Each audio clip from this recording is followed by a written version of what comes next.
यनो बिरह कातर आजुहाव पुत्रेति तन्मयतयः तरवोऽभिनेदुस्तं सर्वभूतहृदयं मुनिमानतोऽस्मि।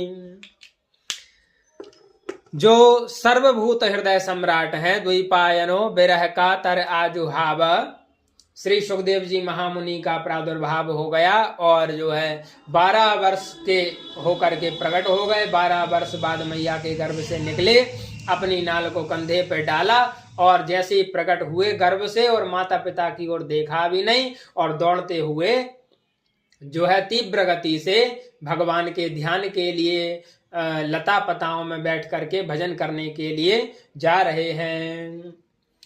तो वेद व्यास जी महाराज कहते हैं कि हम तो पुत्र की इच्छा चाह रहे थे, अब पुत्र हुआ है तो उसने हमें देखा भी नहीं, उसका कोई संस्कार भी नहीं हुआ है।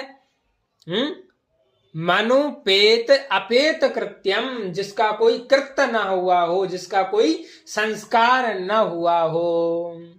तो संत लोग यहाँ पर यह भी बात कहते हैं कि सुखदेव जी महाराज तो ऐसे परमहंस हैं जिन्हें किसी संस्कार की आवश्यकता ही नहीं है, क्योंकि वो जिसमें सर्वगुण संपन्नता पहले से ही मौजूद हो उसमें कौन से संस्कार की अवधि शेष रह जाती है महाराज।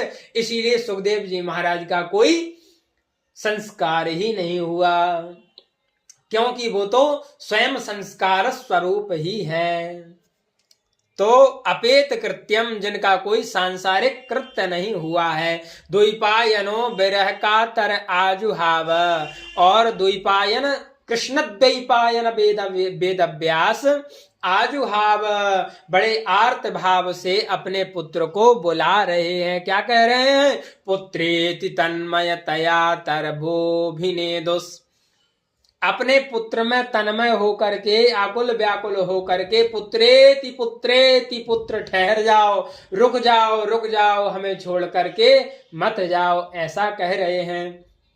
और मानो उस समय वृक्षों के द्वारा उन्हें आवाज आई है कि आपके जो पुत्र हैं वह तो परमहंसों के आचार्य हैं, इसीलिए आप इस प्रकार से व्याकुल न होइए।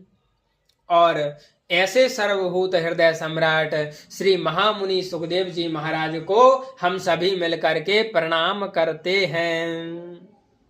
एक बार की